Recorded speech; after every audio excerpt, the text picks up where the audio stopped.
Hello everyone, welcome to this video. As you know, this is the last video of the entire semester, which means this is gonna be our last video. In this video, it's similar to previous video that I'm gonna introduce a little bit about what you need to complete for the rest of the semester, which is this week and the next week. And also gonna have a recap a little bit about what you just completed last week. And last week, we spent time to talk about the Olympic movement. And when we're talking about the Olympic movement, you complete one quiz and one online discussion. So let's go and look at this quiz and online discussions very quick. First of all, let's look at the quiz. Obviously, the quiz is super easy. You can see the average grade is 86%. 70 students complete the quiz. That shows most of students understand the contents that I share on Canvas. Let's go and look at this question very quick. The first question is, which of the following governing body is responsible for the organization of the Olympic Games? The answer is OCOG. Look at the name of the OCOG. OCOG is the abbreviation for Olympic Games Organizing Committee, right? So obviously they are responsible for organizing the Olympic Games. IOC is not responsible for organizing the Olympic Games, but IOC is responsible for providing the guidelines and also selecting a proper city to host the Olympic Games. So this is question number one. Question number two, the Olympic host city is given 7 years by the IOC to prepare and deliver the games, right? The members of the IOC Executive Board are selected by 4 years term, were selected by IOC sanctions, right? So most of the students answer this one correctly.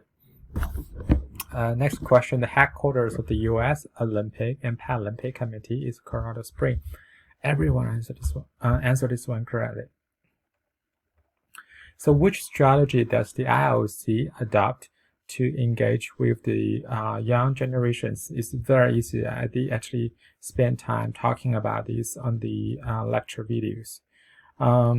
So there are three strategies. The first strategy is to create events called Youth Olympic Games that only allow the athletes whose ages between 15 to 18 to participate in this event. And this event, they don't have a medal table. So the purpose is they just try to create the atmosphere and become a festival, allowing the young athletes from all around the world having this opportunity of using sport as a platform to communicate with each other and to build out a connection with each other. So this is the first strategy. The second strategy is Olympic channels. So we talk about IOC is having a hard time to deliver these Olympic contents in all the different countries. So they create Olympic channels to try to allow Olympic fans able to watch these contents 24 hours a day. And the third strategy is they try to change these sports within the Olympic programs. We talk about in the 2020 Tokyo Olympic Games, now it's 2021 Tokyo Olympic Games, right? So they added 5 new sports. And in the Paris Olympic Games, also adding some new sports, so that gives some freedom to the Olympic hosting cities, allow them to have this opportunity to pick some popular sport and add into the Olympic programs. The purpose is they try to, include those new emergent sports and allowing young fans and generations are able to enjoy the Olympic, just like the older generations. Okay, so this is the first short answer question. Second short answer question is also very easy and straightforward. Name 5 main governing bodies, sports organization involved in the Olympic movement structures, right? We talk about IOC, we talk about International Federation, we talk about NOC, National Olympic Committee, we talk about NGB, National Governing Bodies, and we also talk about the OCOG, Organizing Committee of the Olympic Games, right? So, and also some students mentioned about some other, give me a specific examples like telling me FIFA, so telling me FINA. So yeah, those are considered as a example. Very easy, straightforward. You can get answer, anywhere. So those are the quiz 5. Very easy. So the last online discussion. So just remember the last online discussion, you were talking about if you're the one who's going to be making the decisions, adding a sport to the 2028 Olympic Games. What sport would you like to add it to the Olympic programs? And why do you select particular sports? And I also give you some criteria, right? So when you introduce this idea, you need to introduce a little bit about the history of the sports and how popular of this sport in the world, and look at the institutional matters, how many countries are actually organizing this sport in their countries, and whether they provide equal opportunity for both male and female athletes, right? How will these sports add value to the Olympic programs? And also potential business models, like how could 2028 Olympic Games benefit from having these programs, and how much the Olympic hosting cities that will have to spend on in order to adding one more sport to the Olympic programs. We gather a lot of very interesting ideas. Students are using technology, sports knowledge, and try to recommend different types of sport to the Olympic programs. Right, I think the most popular one has been recommended by students are the cricket. Not surprised, cricket is definitely one of the really popular sport in the world. But cricket is mainly popular in certain countries, particularly the Commonwealth countries. Right, popular in South Africa, popular in England, Australia, New Zealand, India, Pakistan. Right, so cricket is actually a pretty good choice. But what will be the concern if adding the cricket to the Olympic Games? Is the first thing, each of the cricket games is very long, very, very long. It's longer than any other sports. So there could be something that I also have to consider if I would like to add cricket to the Olympic programs. How many teams should we include? What kind of format should we include?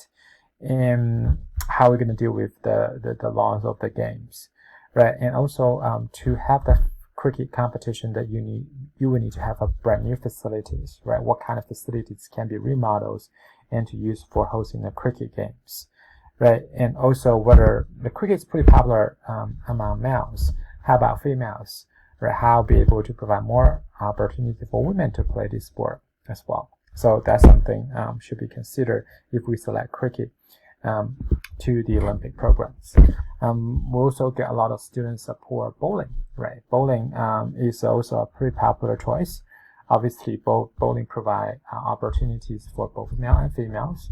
But also the big concern is how are you going to use bowling to attract younger generations? Because bowling has been considered as a sport mainly target the middle classes and slightly older generations. How are you going to use the sport to attract younger generations? Is a big concern, right? A lot of students mentioned about lacrosse, right? Lacrosse is also a pretty interesting option. The problem for the lacrosse is the popularity of the sports in the world.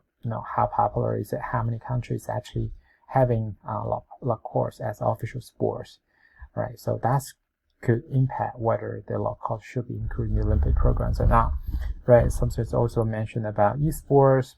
We have a discussion in the last lecture, so we talk about whether esports should be included in the Olympic Games or not. What the hurdle for esport need to overcome in order to be added to the Olympic Games, right?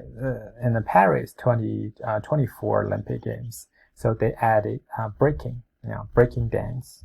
Break dance is a pretty popular among the youngsters, and they have been added to the Olympic Games. So the purpose is to try to allow more people to have these opportunities. Younger generations have better opportunities to watch Olympic Games. Right. So this is the online discussion. Since this is the last week of the entire semester, what we're going to talk about for this week is we're going to talk about governance in FIFA, governance in international sports federations, particularly FIFA. So I have a lectures video that for you to watch. Please go and watch the lecture videos, and I have the PowerPoint available there. 1 or 2 readings also available over there. So please take your time to complete the reading and complete the videos. And at the same time, I am also schedule an additional quiz.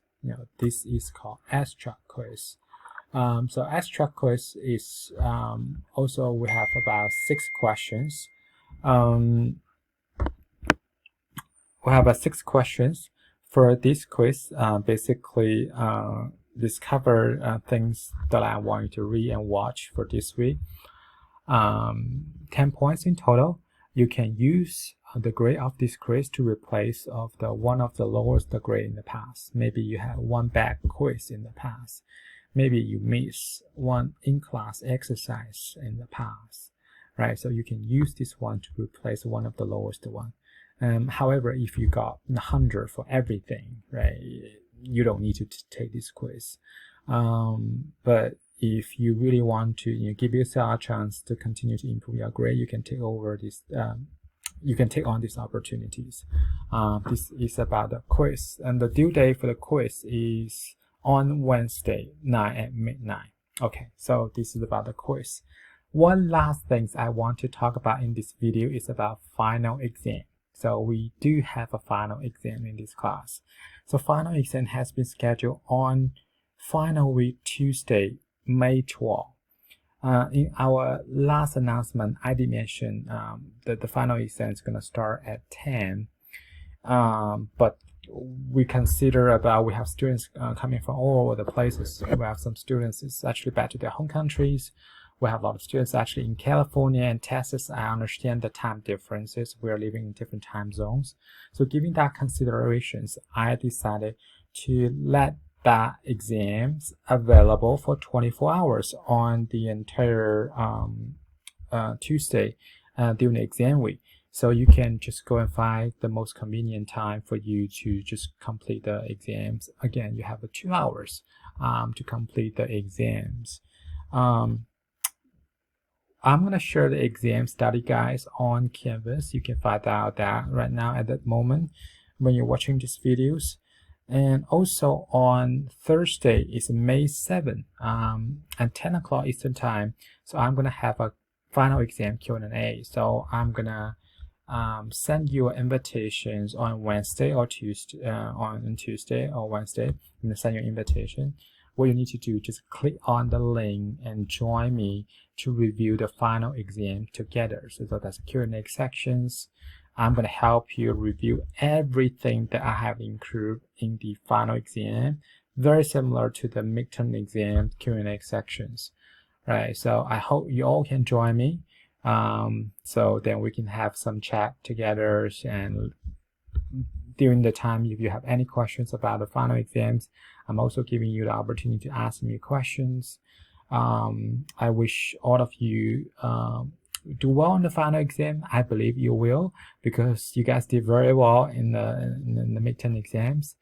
And also, again, if you have any question about the final exams, about other assignments, please feel free to email me and let me know to see whether I can help you with at this point. So that's it for this video. So I'm gonna see you guys on Thursday. I'm gonna see you guys on Thursday at 10 o'clock Eastern Time. I'm sorry for some students you're living in the West Coast that you have to get up pretty early in order to catch up with me and the final exam review. But I'm gonna meet you there online on Thursday. Okay. Good luck with everything. Staying safe and healthy. We'll see you guys on Thursday. Bye.